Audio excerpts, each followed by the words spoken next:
قرآن مجید کا اسلوب بیان دیکھیے کتنا دل آویز اور خوبصورت، اور مذہب اسلام کی خوبصورتی دیکھیے۔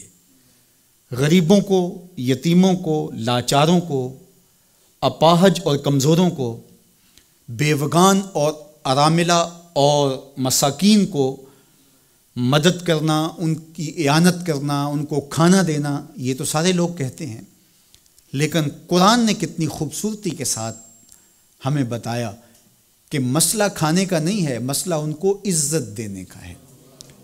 اگر تم ان کو کھانا دیتے ہو اور تذلیل بھی کرتے ہو تو تم اللہ کی رضا کبھی نہیں پا سکتے۔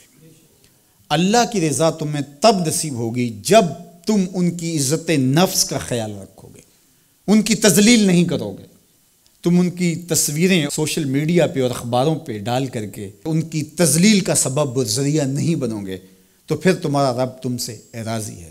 تو بات کھانا دینے کی نہیں ہے، قرآن کہتا ہے تم ان کی خدمت کرو، ان کو کھانا کھلاؤ، لیکن اس چیز کا تمہیں پہلے خیال ہونا چاہیے کہ تم ان کی عزت نفس کو مجروح نہ ہونے دینا۔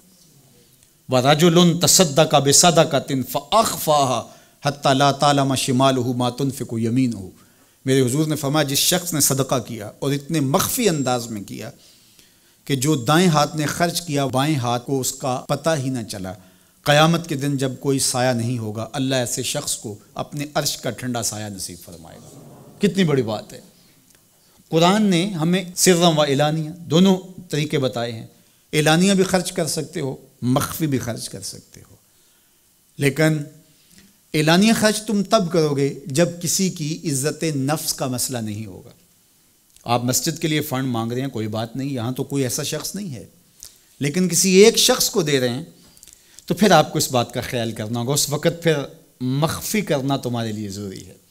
اسی طرح اگر تم ترغیب کے لیے کر رہے ہو تو کوئی بات نہیں ہے، لیکن اس میں بھی تم یہ خیال رکھو کہ ترغیب میں بھی کسی کا دل نہ دکھنے پائے، کسی کی تصویر نہ آنے پائے۔ ترغیب دلانے کے بہت سارے طریقے ہیں، لیکن ترغیب دلانے سے قبل اپنے دل سے سوال کر لو ترغیب کے پیچھے چھپی ہوئی کہیں ریاکاری تو نہیں ہے؟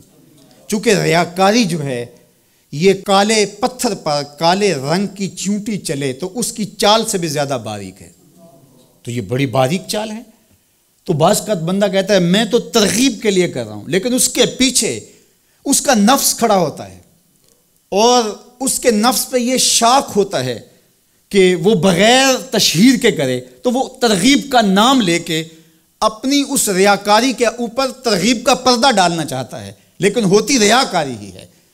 تو یہ اپنے آپ سے پوچھے، بندے کو پتہ ہوتا ہے کہ میں کہاں کھڑا ہوں۔ اقبال نے کہا تھا کہ ملا سے نہ پوچھ اپنے دل سے پوچھ، تو بندے کو پتہ ہوتا ہے کہ یہ ترغیب ہے یا اس کے پیچھے چھپی ہوئی ریاکاری ہے، اور ریاکاری تھوڑی سی بھی اللہ کو قابل قبول نہیں ہے۔ حضرت ابو امامہ الباہلی رضی اللہ تعالیٰ عنہ فرماتے ہیں کہ میں نے حضور سے پوچھا کہ ایک شخص جہاد کرتا ہے اور اپنی جان وار دیتا ہے اور اس کا مقصد اللہ کے دین کو سر بلند کرنا ہے، لیکن اس کے ذہن میں یہ بھی ہے کہ چلو میری بہادری کے جھنڈے بھی لگ جائیں گے، تو کیا اس کو اس عمل کا صلہ ملے گا؟ تو میرے حضور نے ارشاد فرمایا فلا شیء لہ، اسے کوئی اجر نہیں ملے گا۔ اللہ صرف اسی عمل کو قبول کرتا جو محض اس کے لیے کیا جائے۔ تیرے عمل میں اخلاص ہو تو اس کا اجر کچھ اور ہے، حور و خیام سے گزر بادہ و جام سے گزر، جو محض اس کی رضا کے لیے عمل کیا جائے وہی عمل ہے۔ حضرت معاذ بن جبل رضی اللہ تعالیٰ عنہ حضور کے روضہ انور کے پاس بیٹھ کے رو رہے تھے، حضرت عمر گزرے تو رک گئے، کہا معاذ رو رہے ہو؟ کہا کہ صاحب مزار کا ایک فرمان یاد آیا جس نے مجھے رلا دیا۔ تو کہا وہ کیا فرمان تھا؟ کہا ایک دن حضور نے کہا تھا تھوڑی سی ریا بھی شرک ہے، تھوڑی سی ریا بھی شرک ہے۔ تو ضرور رکیے، آپ ترغیب کا نام لے رہے ہیں کہ میں ترغیب دینے کے لیے کر رہا ہوں، لیکن ذرا ایک لمحے کے لیے رک کے اپنے آپ سے سوال کر لیجئے ترغیب کے پردوں کے پیچھے چھپی ہوئی کہیں ریا تو نہیں ہے؟ اگر ریا کہیں چھپی ہے تو عمل ضائع ہو گیا، عمل برباد ہو گیا۔ کیتی کتری پئی کھو محمد تے سکہ بنیا زردہ، سب کچھ برباد ہو گیا۔ اس لیے محض اس کی رضا کے لیے ترغیب بھی اگر آپ کی نیت ہے تو اس سے قبل اچھی طرح اپنے آپ کو جانچ لیں کہ ہم کھڑے کہاں ہیں۔